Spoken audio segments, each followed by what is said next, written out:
Hello, world history students. Welcome to the first focus question for the Nationalism Between the Wars unit.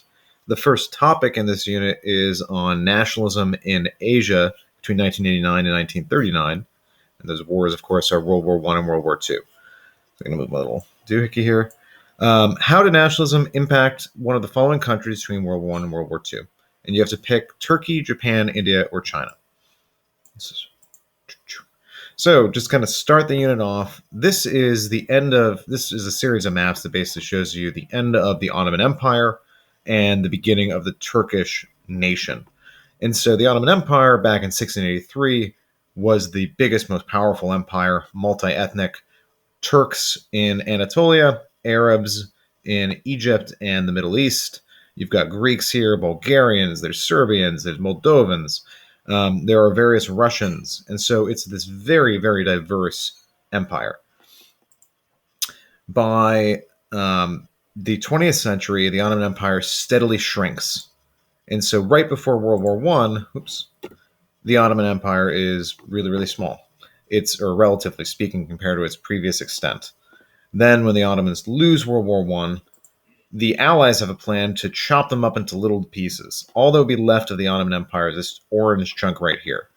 The Italians would get the green, the Greeks would get chunks of the Turkish coast, the French would take over this area with Kurds in it, and Armenia would expand to 3 times its previous size after the genocide that had occurred there. Instead, you get the rise of Turkish nationalism, and Turkey ends up looking like this, smaller than the Ottoman Empire, but an ethnically Turkish-dominated nation state with liberal democracy and secular reforms. So this is kind of the story of this unit is how does nationalism change the trajectory of all these former empires? So the group of folks who came to power in the Ottoman Empire and then end up perpetrating, it's supposed to be perpetrating, I wrote perpetuate in the title, the Armenian genocide are the Young Turks. So the Ottoman Empire was referred to as the sick man of Europe, and you can see here's a little figure of the Ottoman Empire national's personification with death flying above them, wearing the traditional fez, which, believe it or not, will come back. So at its peak, the Ottoman Empire is as big of an empire as Rome. Again, it's the sick man of Europe on the eve of World War I.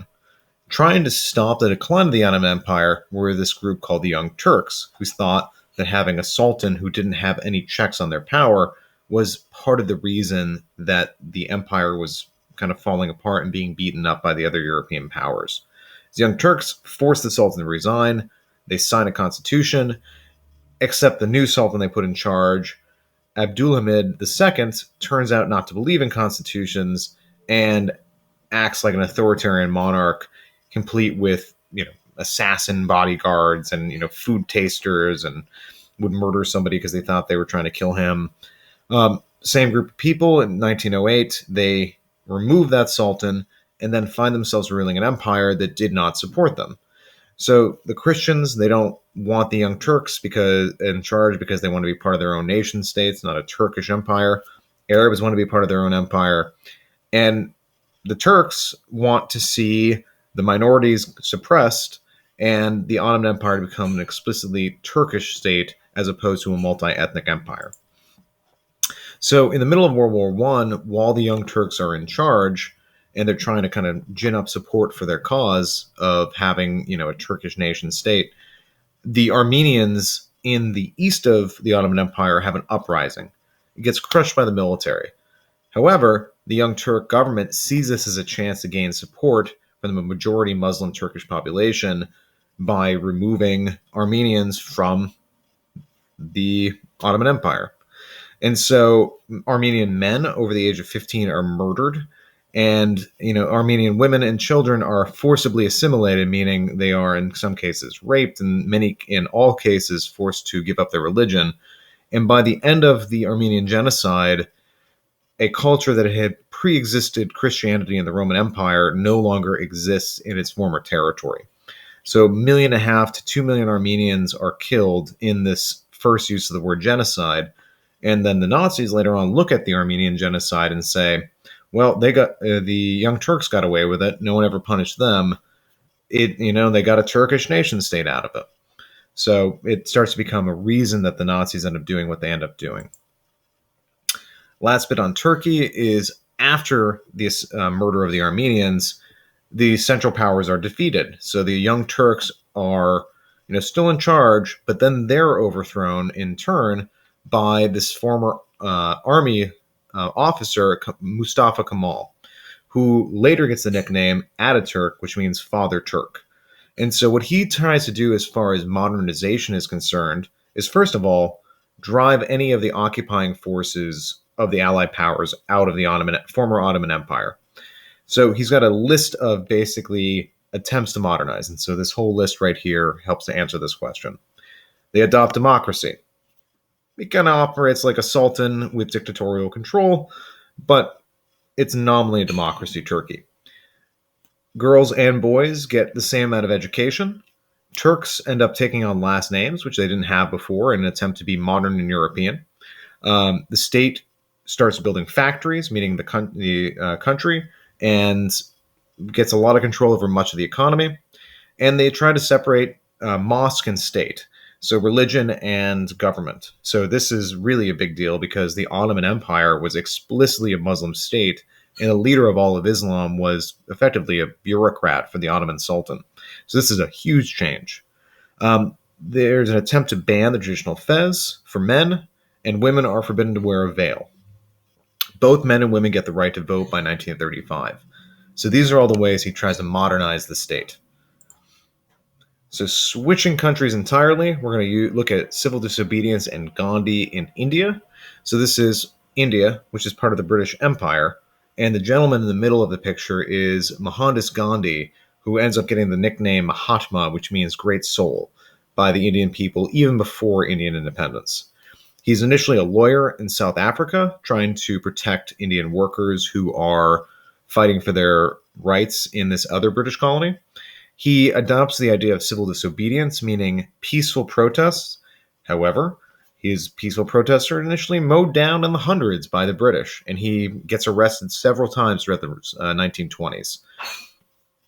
The Government of India Act in 1935 creates some democracy as a result of this pressure, and he ends up teaming up with Jawaharlal Nehru's Indian National Congress Party in order to force that Government of India Act to occur. The Salt March in 1930 is a peaceful boycott of Britain's salt monopoly and basically is the final push towards that Government of India Act up above. So initially Gandhi peacefully protests and his followers are murdered. He gets arrested a bunch of times. He's seen as a martyr. He teams up with his political party, the Indian National Congress, and then another peaceful boycott results in no murder and ends up resulting in the Government of India Act, which gives India kind of sort of democracy. The Empire of Japan is another Asian nation that nationalism deeply impacts. So Japan, after the Meiji Restoration, had started to adopt elements of Western thought and just the way the economy is run. So, for example, industrialization. And so the old feudal nobility, they get removed from political power, but they're able to keep much of their wealth. And so you end up with these companies called zaibatsu. An example would be Mitsubishi, or you might think of Honda is another one. These are companies that are basically controlled by the former samurai. And so you get these former samurai, these old elites, who just end up in charge again anyway, even though there's no more feudal system in Japan. There's huge gaps in wealth between the rich and the poor. There's a population boom going, and yet Japan doesn't have any resources really for this industrial economy they're developing. I don't know if you remember from middle school, but Japan is basically a country that's got volcanoes, lots of ocean, and very little other resources.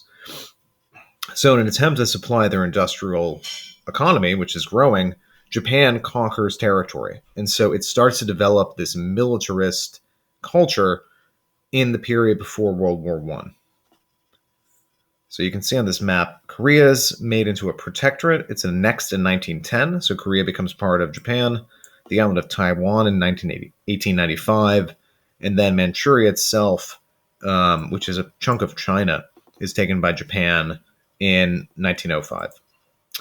So the US is really nervous about the rise of a Japanese empire in East Asia because they see themselves as the country that controls the Pacific Ocean.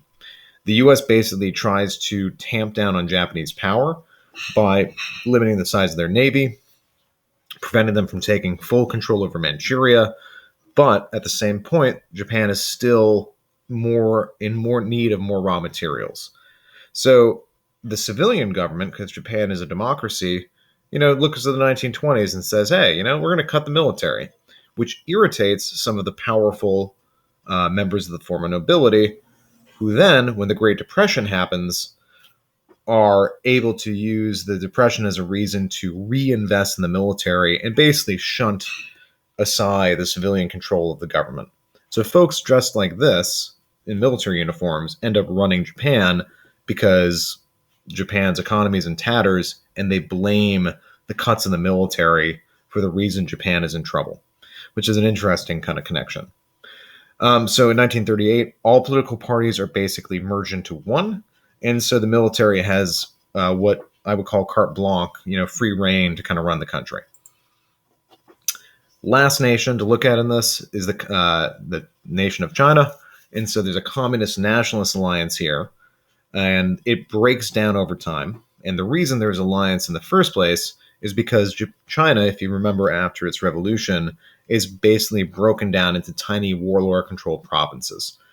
The two biggest, most powerful blocs, the only groups that have a chance to reunite China into one country, which would be a nationalist goal, are Chiang Kai-shek here on the left, who is the leader of the Nationalist Party, and Mao Zedong here, who's the leader of the Communist Party.